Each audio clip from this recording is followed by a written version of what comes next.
भाषण में नरेंद्र मोदी ने धमकी दी भारत के मुसलमानों को। क्या कहा भारत के प्रधानमंत्री ने कि हम बच्चे ज्यादा पैदा करते हैं, हम घुसपैठी हैं। नरेंद्र मोदी ने कहा कि दौलत लेकर हमको बांट दी जाएगी।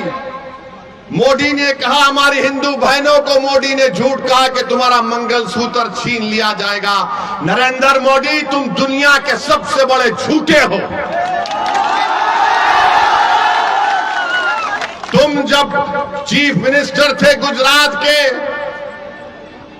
तो बिल्किस बानो की अस्मत रेजी किसने की? नरेंद्र मोदी बताओ। हमारी बेटी बिल्किस बानो हामिला है, 3 साल की बेटी उसके साथ है, उसकी मां है, रिश्तेदार है। घर के पड़ोसियों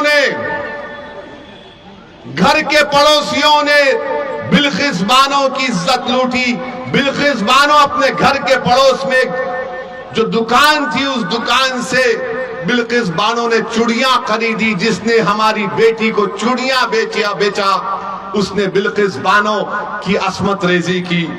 3 साल की बेटी को कत्ल कर दिया। अरे नरेंद्र मोदी, बताओ किसकी दौलत लूटी गई? मेरी बेटी की, मेरी बहन की दौलत लूटी गई थी।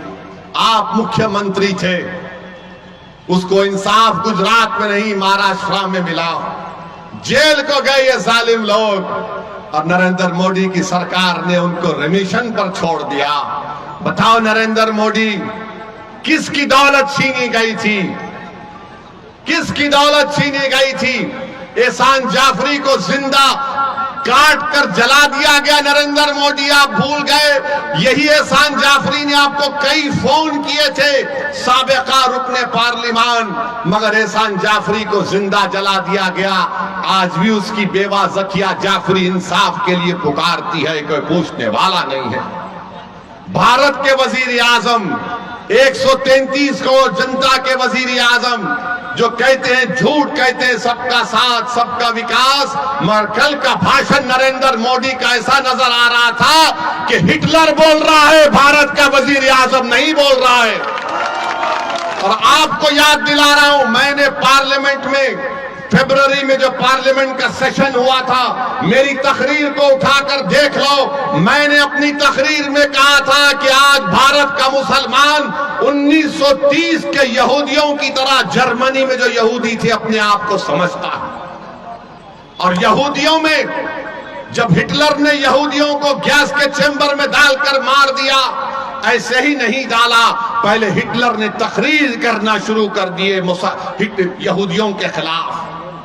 यही तरह इस तरह तकरीर कर रहे नरेंद्र मोदी।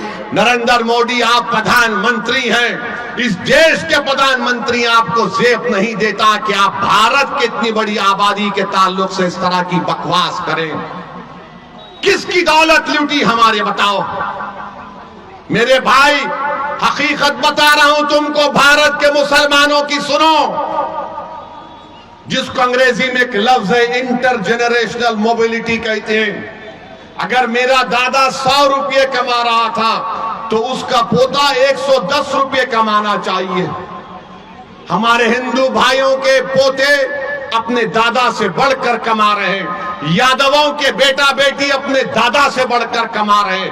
ठाकुरों के, राजपूतों के, भूमिहार के, आदिवासियों के, हर समाज के, सिखों के, ईसाइयों के पोते अपने दादा से बढ़कर कमा रहे हैं। अगर कोई अपने दादा से कम पैसे कमा रहा है तो मुसलमान है वो। और नरेंद्र मोदी बोलते हैं कि दौलत हमको दी जाएगी। कितना झूठ कह रहा है भारत का प्रधानमंत्री लेकर इस तरह की बात वजीर आजम करते हैं। अरे आप देश के वजीर आजम हैं, आप किसी चौपाल के नेता नहीं हैं। आप सबके वजीर आजम की बात करना चाहिए था। और बोलते हैं कि हम बच्चे ज्यादा पैदा करते हैं। नरेंद्र मोदी, क्या आपके 6 भाई नहीं हैं? अमित शाह की 6 बहनें नहीं हैं? क्या रविशंकर प्रसाद की 7 भाई बहन नहीं है? मगर दिखता कौन? मुसलमान ज्यादा बच्चे पैदा कर रहे हैं। अरे झूठ बोल रहे हो तुम। तुम्हारी गवर्नमेंट का आदादो शुमार डेटा कह रहा है कि मुस्लिम हमारी बेटियों का जो फर्टिलिटी रेट है उसमें कमी आई है, मगर ये पुरानी आदत ये बच्चे पैदा कर रहे हैं, ये बच्चे पैदा कर रहे हैं। नरेंद्र मोदी जी क्यों इतना झूठ बोलते? आदादो शुमार तो देख लो तुम्हारी। और मुसलमानों को घुसपैठी कहते हैं, घुसपैठी कहते हैं। पार्लियामेंट में 10 मरतबा 10 साल में सवालात पूछे गए, बताओ कितने घुसपैठी भारत में आए? मोदी की सरकार के पास कोई जवाब नहीं था, कोई जवाब नहीं है। 10 मरतबा पूछा गया और बोलते हैं घुसपैठी आए। अरे कहां से आ रहे घुसपैठी? अरे घुसपैठी आ रहे तो मोदी तुम क्या चाय पीकर सो रहे थे? रोकना था उनको। नरेंद्र मोदी जी सुनो, घुसपैठी कहां पर है मैं तुमको बताता हूं।